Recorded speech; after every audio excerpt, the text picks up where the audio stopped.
ओम श्री परमात्मने नमः। ओम श्री गुरुभ्यो नमः। ओम श्री ऋषिभ्यो नमः। ओम असतो मा सद्गमय तमसो मा ज्योतिर्गमय मृत्योर्मामृतंगमय। ओम शांति शांति शांति। सर्वेभ्यो नमः। देववाणी संस्कृतम यूट्यूब चैनल में आप सभी योग प्रेमियों, योग साधकों का हार्दिक अभिनंदन है। मित्रों, हम निरंतर महर्षि पतंजलि जी के योग दर्शन को पढ़ रहे हैं। काफी लंबे समय से यह कक्षा चल रही है और यहाँ पूरे योग दर्शन का एक कोर्स तैयार किया जा रहा है। आज इसकी यह 81वीं कक्षा है। 81 80 कक्षाओं को हमने आपको पढ़ा दिया है। प्लेलिस्ट में एक कॉलम बना दिया है, योग दर्शन लाइव कक्षाएं। तो आप उस कॉलम पर क्लिक करके सभी कक्षाओं को क्रमानुसार अपनी समय की सुविधा के अनुसार अनुकूलता से पढ़ सकते हैं।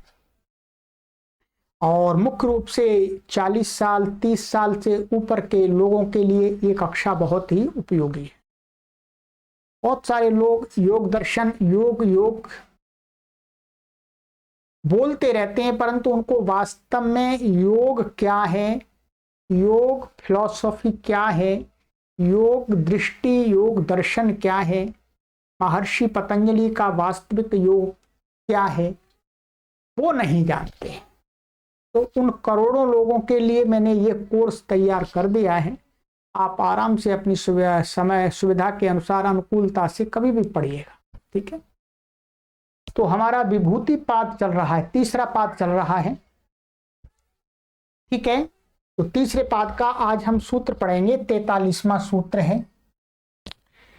43वां सूत्र है, और योगियों की महाविदेहा वृत्ति का फल, माने या ये विभूति पाद माने सिद्धियों के फल की बातें बताई जा रही मुख्य रूप से, कि कौन सी सिद्धि का क्या फल मिलता है साधक को। ठीक है। तो पिछली कक्षा में हमने आपको पढ़ाया था कि योगी आकाश में भी अपने शरीर को इतना हल्का कर लेता है कि वो आकाश में भी आराम से चलता रहता है, आराम से अपने शरीर को जहां ले जाना चाहे वहां ले जाता रहता है।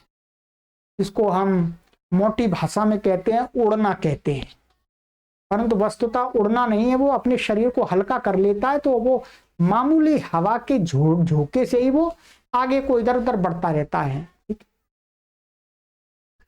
आज जो सिद्धि है उसको महाविदेहा जो वृत्ति है उसका फल माने उसको प्राप्त करने के बाद योगी को क्या स्थिति प्राप्त होती है, ये बताया जा रहा है। सूत्र है आपका महर्षि पतंजलि का सूत्र है यह 43वां। बाहिरकल्पिता वृत्तिर्महाविदेहा ततः प्रकाशा वर्ण क्षय। ठीक है। यहां ये कहा, इसको ये समझिएगा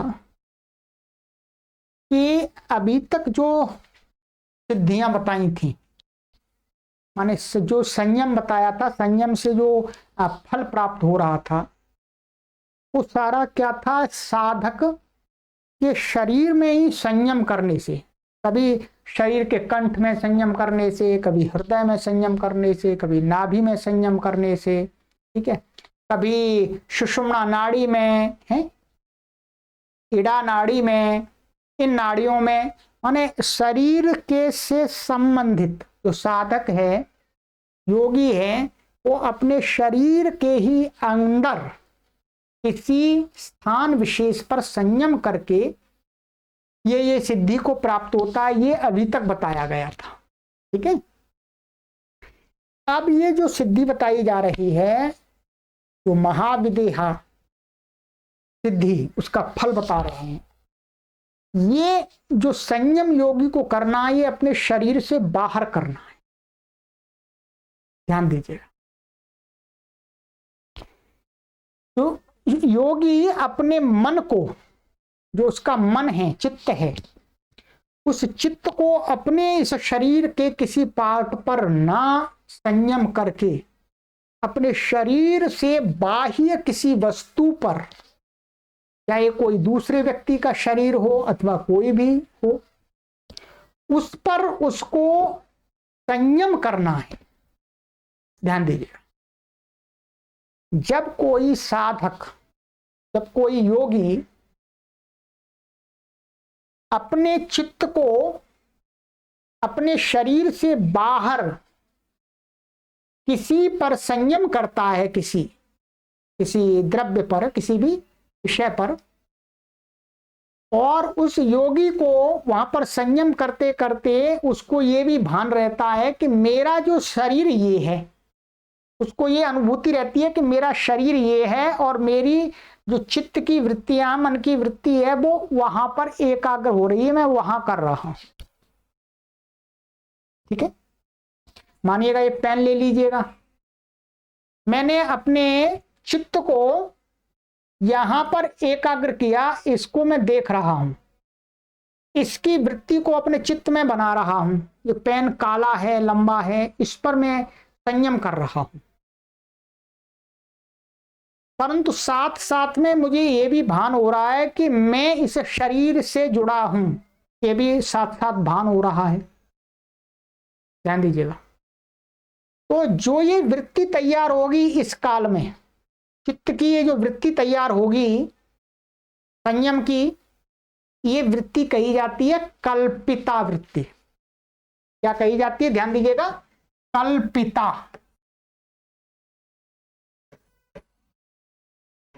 ये कल्पिता वृत्ति कही जाती है। इसका दूसरा नाम होता है विदेहा, विदेह कह सकते हैं, विदेह वृत्ति या विदेहा मान लो। ठीक है, जो मैंने अभी बताई आपको।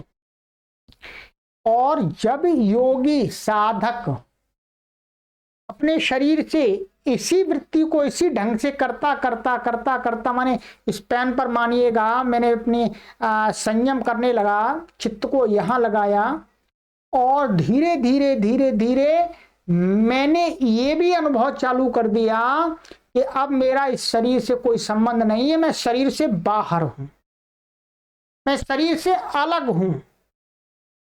तब यही संयम के द्वारा निर्मित जो वृत्ति है वो क्या हो जाती है? अकल्पिता। जो यहां पर कहा बाहिर अकल्पिता, ये अकल्पिता वृत्ति बन जाती है। क्या? अकल्पिता। इसको सरल भाषा में मैंने आपको समझा दिया है, कोई परेशानी नहीं है। क्या है ये? अकल्पिता वृत्ति।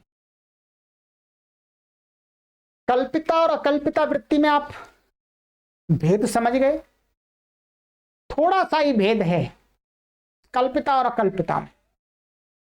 कल्पिता वृत्ति जो संयम के द्वारा निर्मित होती है, उसमें जो साधक है उसका जो अपना निज शरीर जिसमें है वो, उसका भी उसको आभास होता है कि मैं शरीर से जुड़ा हूं, और वही आभास समाप्त हो जाए और उसको ये लगे कि मैं शरीर से बाहर हूं, मतलब शरीर का उसको भान ही ना हो, आभास ही ना हो। ये प्रौढ़ स्थिति को प्राप्त होना ही क्या है? प्रौढ़ स्थिति की वृत्ति कही गई है अकल्पिता। इसी अकल्पिता का दूसरा नाम दिया है महाविदेहा। कल्पिता का नाम होता है विदेहा और अकल्पिता वृत्ति का नाम होता है महाविदेहा। मोटी भाषा में ये सारा मैंने सार समझा दिया आपको, ठीक है। और कहते हैं इस महाविदेहा अकल्पिता संयम के द्वारा प्राप्त इस वृत्ति से जो साधक होता है वो क्या है, प्रकाश ततः प्रकाशावरण क्षय, जो क्लेश कर्म विपाक के जो संस्कार हैं उसका नाश करने में समर्थ हो जाता है। क्योंकि क्लेश कर्म विपाक वाले जो संस्कार हैं, जो पहले पढ़ाया था, क्लेश कर्म विपाक आदि हैं, 5 प्रकार के क्लेश थे, तो जो वो संस्कार है उनका नाश हुआ तो मुक्ति हो जाएगी, है? तो कहते हैं ततः प्रकाशावरण क्षय। ये तो महर्षि पतंजलि के सूत्र का अर्थ हो गया, परंतु यहां पर महर्षि व्यास ने, ठीक है, ये लिखा हुआ शरीरात बहिर्मनसो वृत्तिर्लाभो विदेहा नाम धारणा, ठीक है। सा यदि शरीर प्रतिष्ठस्य मनसो बहिर्वृत्ति मात्रेण भवति सा कल्पिता उच्यते, कल्पिता कह दी, ठीक है। और या तो शरीर निरपेक्षा बहिर्भूतस्यैव मनसो बहिर्वृत्ति सा खल अकल्पिता। ये मैंने आपको समझा दिया दोनों वाला भेद। अब कहते हैं कि कल्पिता वृत्ति विदेहा वृत्ति से ही महाविदेहा और अकल्पिता वृत्ति है उसको सिद्ध करना होता है। पहले साधक को संयम के द्वारा कल्पिता वृत्ति प्राप्त करनी होती है, विदेहा, फिर उसके बाद कल्पिता अर्थात विदेहा से ही अकल्पिता अर्थात महाविदेहा जो वृत्ति है उसकी प्राप्ति होती है। वही कहा तत्र कल्पितया साधयन्ति अकल्पितां महाविदेहामिति, ठीक है। अब यहां पर महर्षि पतंजलि जी ने तो नहीं कुछ कहा है था, परंतु महर्षि व्यास ने यहां पर एक विशेष बात कही है, विशेष बात कही है, उसको ध्यान दीजिएगा। महर्षि व्यास ने विशेष बात कही, यहां पर आप यदि संस्कृत जानते हैं तो समझ जाएंगे, नहीं तो मैं समझा रहा हूं कि यया पर शरीराणि आविशन्ति योगिनः, कि इस महाविदेहा वृत्ति को प्राप्त करके जो योगिना माने योगी लोग, साधक साधिकाएं क्या है, पर शरीराणि माने अपने जो आत्म तत्व है उसको दूसरे के शरीर में प्रवेश करा देता है योगी, इस सिद्धि के बल से। देखिए महर्षि व्यास कह रहे हैं जब योगी इस वृत्ति को प्राप्त कर लेता है, इसको महाविदेहा को, तो वो क्या है, यदि चाहे तो वो अपनी आत्म तत्व को, मन चित्त आदि जो भी हैं उनको दूसरे के शरीर में प्रवेश करा सकता है।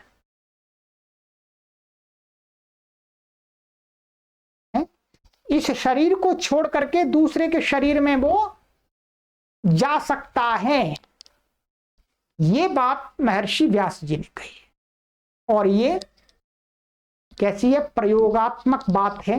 ये प्रयोग करके ही आप इसको अनुभूत कर सकते हैं। इनके शब्दों से केवल हम ये निश्चय कर सकते हैं कि ऐसा होता है, परंतु ये क्रिया प्राप्त, इस क्रिया इस पद्धति से हमको आगे बढ़ना हो, ठीक है। और महर्षि व्यास ने ये कह दिया था, वो महर्षि पतंजलि जी ने, कि और उससे क्या होता है कि ततश्च धारणातः प्रकाशात्मनो बुद्धि सत्वस्य यदावरणम क्लेश कर्म विपाक त्रयम, जो रज तमो मूलम माने रज और रजस और तमस मूलक होते हैं, रजस और तमस से उत्पन्न होते हैं, उनका नाश भी हो जाता है इस महाविदेहा वृत्ति से। ये महाविदेहा वृत्ति का फल है। और मित्रों महर्षि व्यास ने एक बहुत विशेष बात बताई है, ये बहुत बड़ी सिद्धि है। तो हम सुनते हैं वो वास्तव में यदि इस पद्धति से गुजरा जाए तो रियल में यहां पर बताया जा रहा है कि यह रियल है वास्तव में। योगी अपने आत्म तत्व को, इस महावृत्ति को प्राप्त करके किसी दूसरे के शरीर में प्रवेश कर सकता है। इस अपने शरीर, अपना जिस शरीर में वो रह रहा था, और फिर उसमें आ भी सकता है। ये भी है, जब निकल सकता है तो आ भी सकता है। वो अब परमात्मा की व्यवस्था से नहीं निकल रहा, वो अपनी व्यवस्था से निकल रहा है, अपनी योग सिद्धि से निकल रहा है, इसलिए वो उसमें आ सकता है। यदि परमात्मा की व्यवस्था से निकलेगा तो फिर नहीं आ सकेगा, ये ध्यान देंगे। ठीक है, तो चलिएगा, आज की कक्षा में मैंने आपको यह एक सूत्र पढ़ा दिया, बहिर्कल्पिता वृत्तिर महाविदेहा ततः प्रकाशा वर्ण क्षय। मित्रों, मैं आप सभी से निवेदन करता हूं कि आप इन सभी कक्षाओं को पढ़िएगा, आपकी बहुत ज्ञान बढ़ेगा। योग दर्शन की आप गूढ़ सिद्धांतों को समझ जाएंगे। मैंने बहुत सरल भाषा में सूत्रों का व्याख्यान किया है। आज 81 कक्षाएं हो गई हैं। प्लेलिस्ट में जाइएगा, और यदि आपको कोई परेशानी होती है, प्लेलिस्ट आपको नहीं मिलती है, तो आप व्हाट्सएप पर संपर्क कर लीजिएगा हमसे। इस व्हाट्सएप नंबर पर आप संपर्क कीजिएगा, 8319694799।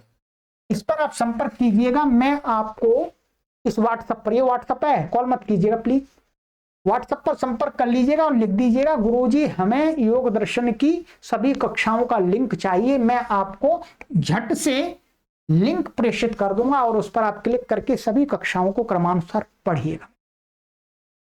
ये सूत्र अपने आप समझ में नहीं आते, इनको जब कोई संस्कृत भाषा का विद्वान पढ़ाता है तभी ये ठीक से समझ में आते हैं, क्योंकि ये सूत्र संस्कृत के हैं, हिंदी के नहीं है, अंग्रेजी के नहीं है।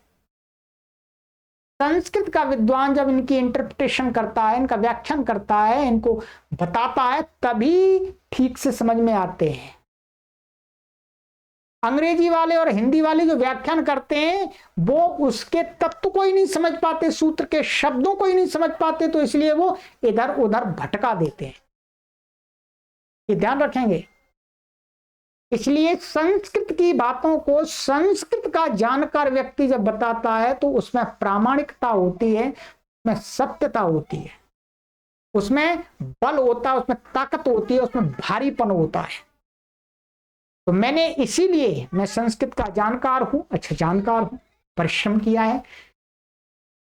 तो आप योग दर्शन के सूत्रों का ठीक से अर्थ समझ जाएं, तदर्थे पुरुषार्थ किया है, कोर्स तैयार कर दिया है, आप पढ़ सकते हैं। ठीक है, प्लेलिस्ट में जाइएगा, हमसे यहाँ संपर्क कर लीजिएगा। चलिएगा, आगे की 82वीं कक्षा में मिलते हैं। आगे का सूत्र हमारा होगा, निरंतर आप पढ़ते रहिएगा, अपना स्वाध्याय करते रहिएगा। आगे का सूत्र है हमारा स्थूल स्वरूप सूक्ष्मान्वयार्थवत्व संयमात भूत जय। चलिए, भूतों पर विजय करना, भूत माने वो भूत नहीं जो आप समझ रहे हैं। आप सभी पुण्यात्माओं को कोटि कोटि नमन। सर्वेभ्यो नमः।